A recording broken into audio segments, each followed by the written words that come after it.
Welcome to English with Zenko Master. Get ready to learn something new today. I was staring at my phone, but I wasn't really reading the screen. I had been sitting on the same park bench for over an hour, not moving, barely blinking. Everything around me seemed normal families walking by, children laughing, dogs pulling their leashes, but it all felt distant, like I was watching a film instead of living inside it. The wind was soft that day. It brushed against my face and moved my hair across my eyes. Normally, I liked that kind of breeze, especially in spring. But that afternoon, it felt like something was off. Like the world had taken one small step to the side, and now everything looked the same, but wasn't. It had started a few weeks earlier. I was working late nights in my small apartment, trying to meet deadlines for my freelance writing job. I didn't have many friends in the city, and I didn't go out much. Most of my days were quiet, filled with coffee, writing, and sleep. But then the dreams began.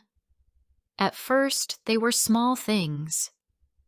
I dreamed I had a conversation with someone. Then the next day, I'd remember the words so clearly. I could hear the voice in my head, but I couldn't remember who said it. I thought I was just tired, overworked. Maybe my brain was mixing things up. Then it became more strange. One morning, I woke up and saw a notebook on my desk. I didn't remember writing in it, but there was a full page of notes, written in my handwriting. I didn't understand where the words had come from. They didn't sound like anything I would write, but there they were, clear, neat, real. I tried to forget about it. I told myself I must have written it late at night and simply forgotten. But more things started happening. I'd walk into a room and feel sure something had moved. A glass that had been on the table was now on the counter. A door that was closed was open, and I couldn't explain any of it. One night, I woke up crying. I had dreamed of a woman. She was standing in my kitchen, looking at me like she knew me. She didn't speak, but her eyes said everything. There was sadness in them, deep, heavy sadness. When I woke up, I couldn't stop thinking about her. Her face stayed in my mind all day. It wasn't just a dream. It felt like a memory. A few days later, I saw her again. This time, I wasn't asleep. I was walking home from the store, carrying a bag of fruit and bread. It was late, almost dark. I turned the corner, and there she was, standing at the end of the street, under a broken street lamp. I stopped walking. She didn't move. Her eyes were the same as in the dream. I wanted to call out, but I couldn't find my voice. I blinked, and she was gone. There was no one under the street lamp. I ran forward, looking around, but the street was empty. I stood there for a long time, trying to understand what had happened. Was I still dreaming? I started writing everything down. Every dream, every strange moment, every time I saw her. I needed to prove to myself that I wasn't losing my mind. But the more I wrote, the more confused I became. My notes didn't make sense. Some of the events overlapped. Some of them seemed to happen before I dreamed them.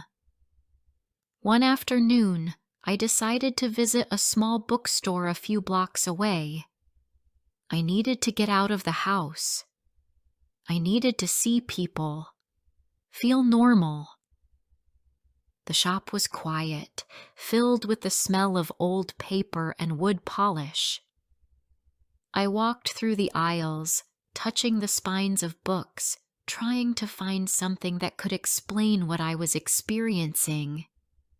A small book caught my eye. It had no title on the cover, just a drawing of an eye.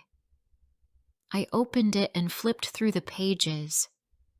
It was full of strange short stories, dreams, memories, and poems. Some of them sounded exactly like what I was going through. I bought it without thinking. That night, I stayed up reading.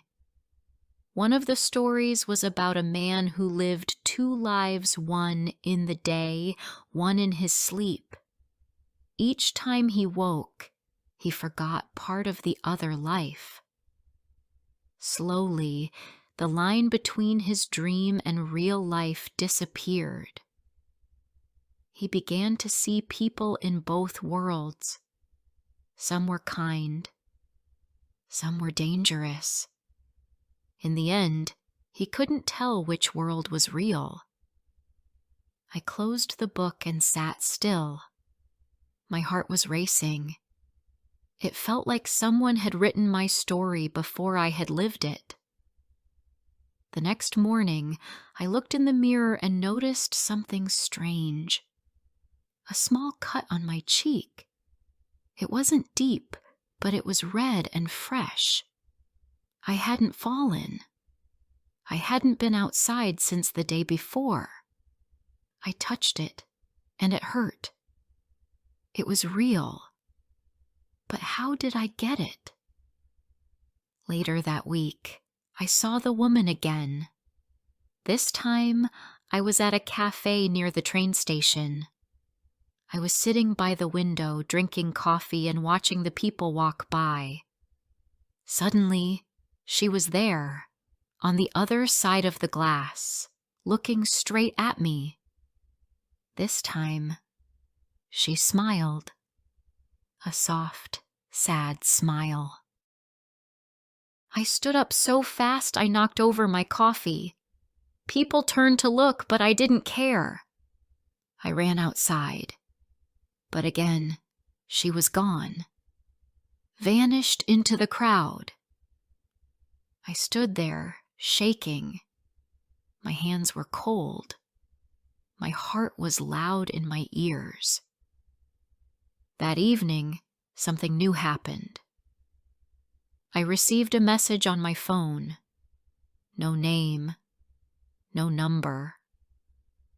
Just one line. You're not alone in this. My hands started shaking. I read it again and again. Who sent this? Was it her?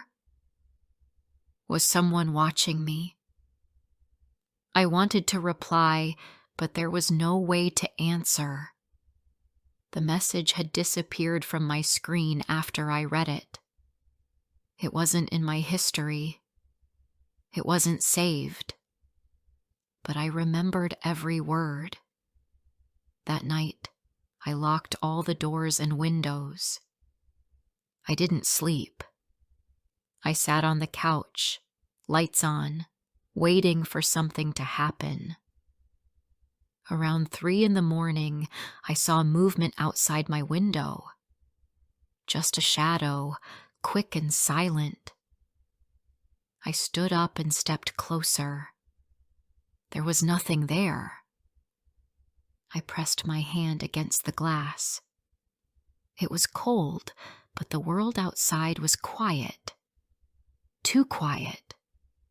Like something was holding its breath. And then I heard it. A voice. Not loud, not close, but clear. It came from inside my head, or maybe outside the door. I couldn't tell. Wake up. I turned around, expecting to see someone, but the room was empty. I didn't go back to bed. I didn't even sit down. I stood by the window until the sun came up. Only then did I start to feel normal again. But what was normal now? In the morning, I checked my phone. No messages. No calls.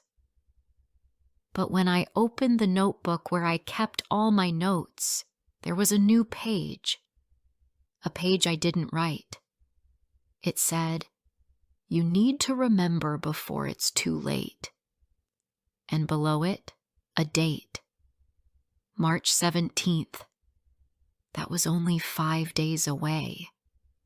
I stared at the page, trying to understand what was supposed to happen on March 17th, and who was leaving these messages.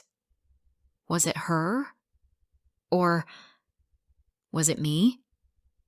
Before I share the rest of my story, could you please tell me where you're from? It gives me strength to know there's someone out there who listens to me, who understands me. It means a lot to me. I didn't leave my apartment for the next 2 days. I stayed inside, checking the locks again and again, listening for sounds that didn't belong. I couldn't stop thinking about the date. March 17th. It felt important, but I didn't know why. I had checked my calendar, my emails, my social media. Nothing special was written anywhere. But something inside me said it mattered. Each night, I heard the voice again. It didn't speak many words, but the feeling it left behind was strong. Sadness, worry, urgency. Like someone was trying to warn me. Or maybe remind me. But of what? On March 16th, I finally left the apartment. I needed to walk, to breathe real air. I walked through the city without thinking, just letting my feet take me where they wanted. I ended up back at the small bookstore. The same man was behind the counter. He looked up and gave me a strange smile. "You're back," he said. His voice made my skin feel cold. I didn't remember talking to him last time, but something about him felt familiar. "Yes," I answered quietly. "That book I bought, the one with no title. Do you have others like it?" He tilted his head. "You mean The Eye? You bought that a week ago." He reached under the counter and pulled out a small box. Inside were more books with no titles, just symbols on the covers. One had a moon, another had a key. I picked up the one with a door on it. "This one," I said. "I want this one." The man looked at it and then looked at me. "Are you sure?" "Yes." I paid him and left quickly. I walked home fast, holding the book tightly. I didn't open it until late that night. The first page was blank. The second page had just one sentence. "You've been here before." My heart started racing. I flipped through the next pages. Each one had a few lines, dreams, memories, pieces of something that felt both mine and not mine. One page said, "The apartment on Wilford Street. Don't forget what happened there." I didn't know a Wilford Street. I had never lived there, but the name wouldn't leave my mind. I searched online and found it. Wilford Street was just 20 minutes away, across the river. The next morning, on March 17th, I got on a bus and went there. The street was quiet. Old houses lined both sides, their windows staring like eyes. I walked slowly, looking for something, anything that felt familiar. Then I saw it. A red brick building with ivy crawling up one side. Apartment 3B. I climbed the stairs and stopped at the door. My hand hovered over the knob. I didn't know why I was here. I didn't even know if this apartment was empty or if someone lived there now, but I had to see it. I knocked once. No answer. Then again. Still nothing. I turned the knob. It was unlocked. The door opened into a small hallway. It smelled like dust and old wood. I stepped inside, heart pounding. I walked through the apartment slowly. Everything looked untouched. A small couch, a table with 2 chairs, a shelf of books. It was quiet. Too quiet. I walked toward the bedroom door and pushed it open. That's when I saw her, the woman from my dreams. She was standing by the window, her back to me. She didn't turn around. I froze. My mouth opened, but no words came out. She was real. She was there. And then she spoke. "You finally came." Her voice was soft, but I could hear it clearly. I stepped closer, afraid and curious. "Who are you?" I asked. "Why do I keep seeing you?" She turned around slowly. Her face was calm, almost kind. "You used to live here," she said.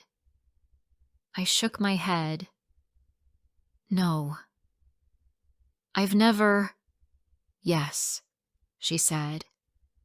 "Before everything changed. Before you forgot." My head felt heavy. I leaned against the doorframe. "I don't remember this place. I don't remember you." "You will," she said, "but not all at once. It's too much." I looked at her carefully. Her eyes were full of something deep, like she had lived many lives. I wanted to understand, but my thoughts were moving too fast. "Am I dreaming now?" I asked. She smiled sadly. "You ask that every time." "Every time." She walked closer. I didn't move. "We've met before, in different ways. Sometimes in dreams, sometimes like this. But each time you forget. It's part of the loop." I felt dizzy. I sat on the edge of the bed. "What loop?" "You're stuck between 2 versions of your life. One you lived, one you never finished." "I don't understand." She sat beside me, close but not touching. "You once made a choice.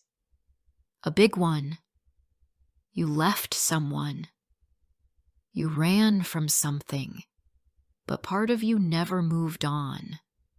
That part lives here, in this version of your life. And that's why I'm still here." I stared at the floor. Her words made no sense, and yet they felt true. "But I don't remember," I said. "You will. The dreams are your memories trying to come back." I looked at her, tears in my eyes. "Why me?" Why now? Because it's time to choose again. She reached into her coat and pulled out a key. She placed it on the bed. This opens the drawer in the hallway, she said. You'll find something there. And after that, I won't be here anymore. Not like this. I stood up slowly and walked to the hallway. There was a small cabinet against the wall. I unlocked the drawer and pulled it open. Inside was a photo. It showed me standing with her on the steps of this very apartment. We looked happy. I had my arm around her.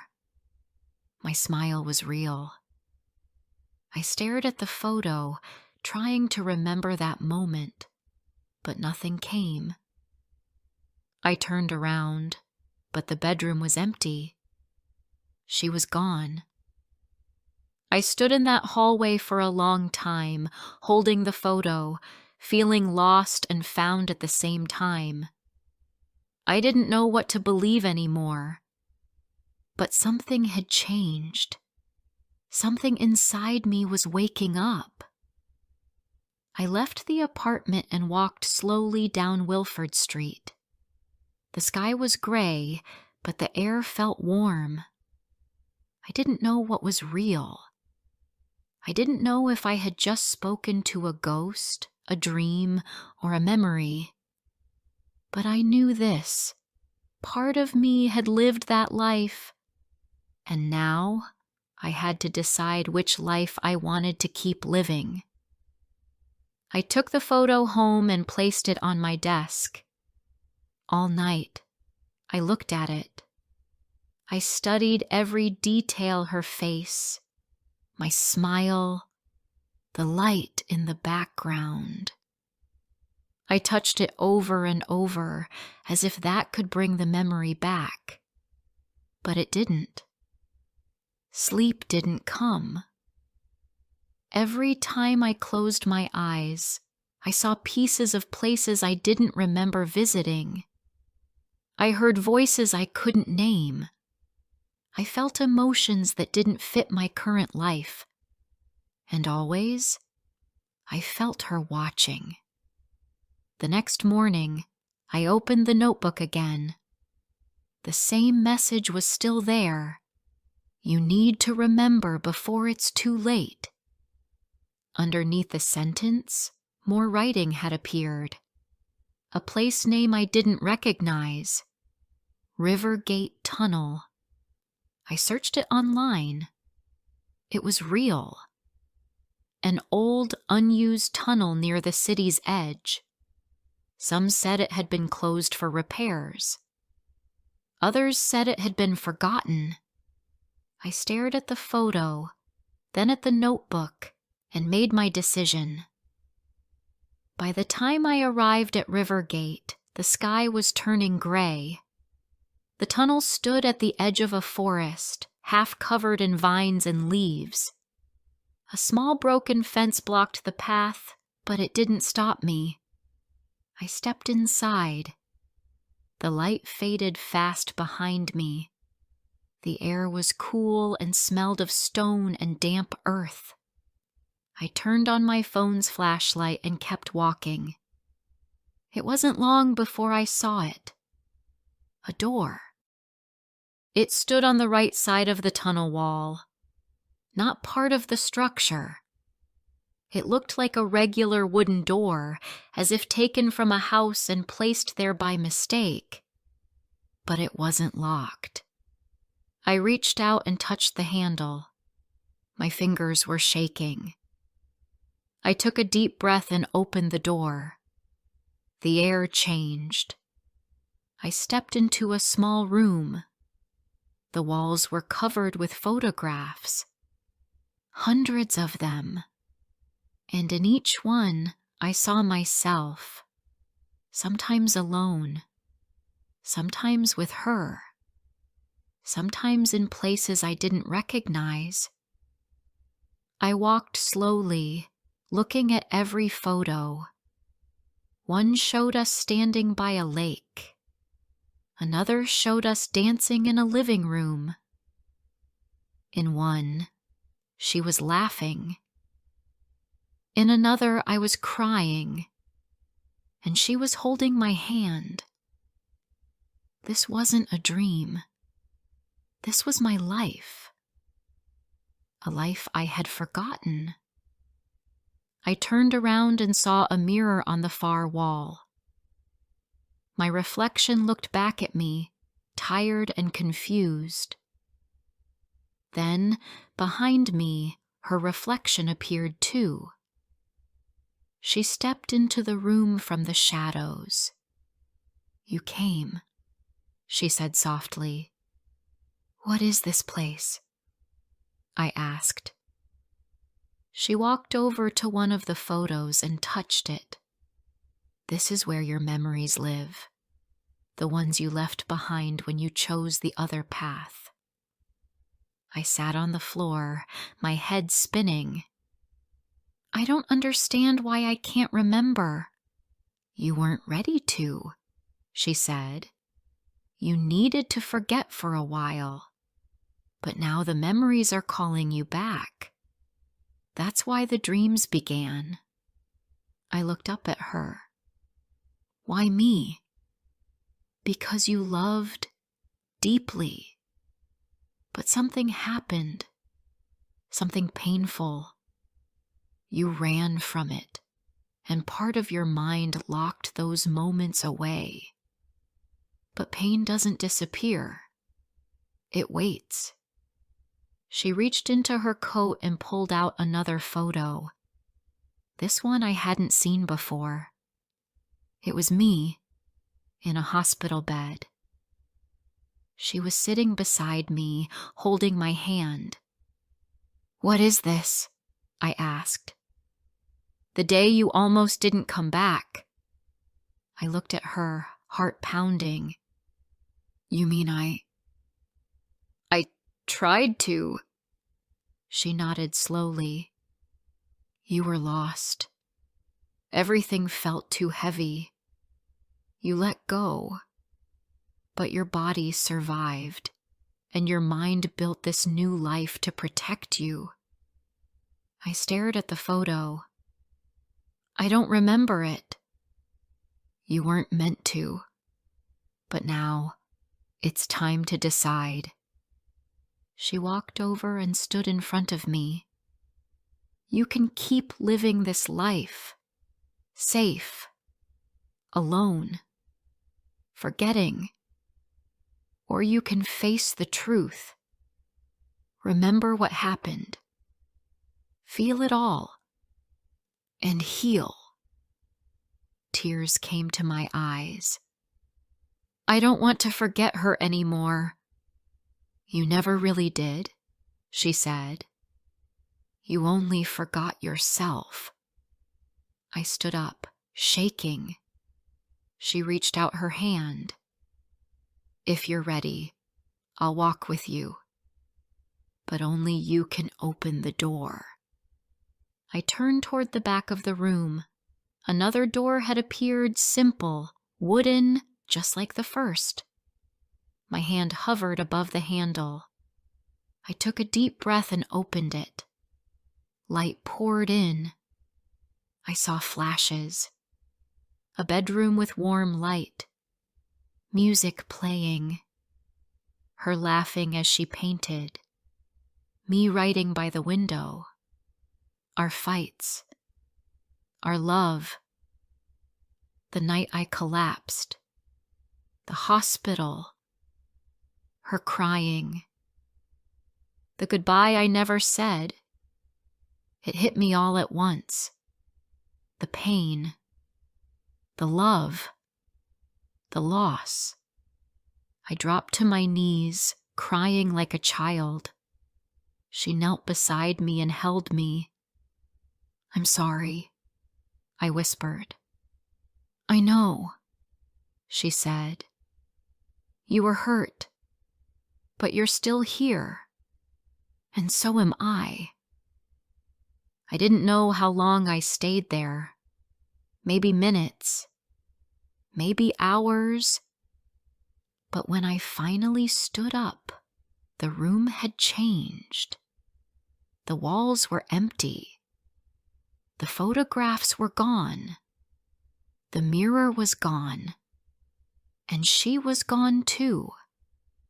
Only the notebook remained, open on the floor. A new sentence was written there. You chose to remember. Now choose to live. I picked it up and walked back through the tunnel. The sky outside was blue. The trees were quiet. The air felt clean. I walked all the way home. I didn't rush. I looked at the world around me, and for the first time in a long while, it looked real. Not perfect, but real. Inside my apartment, I placed the notebook on the shelf and looked around the room. It was small, a bit messy, but it was mine. That night, I slept. No dreams, no voices, just peace. And in the morning, I woke up with something new inside me, a quiet strength. Because now, I knew the truth. I hadn't imagined her. I hadn't imagined the love, the pain, the fall, or the healing. It was all real. And now, I was ready to live again. I hope you have enjoyed the story. Like and comment if you want to hear more soon.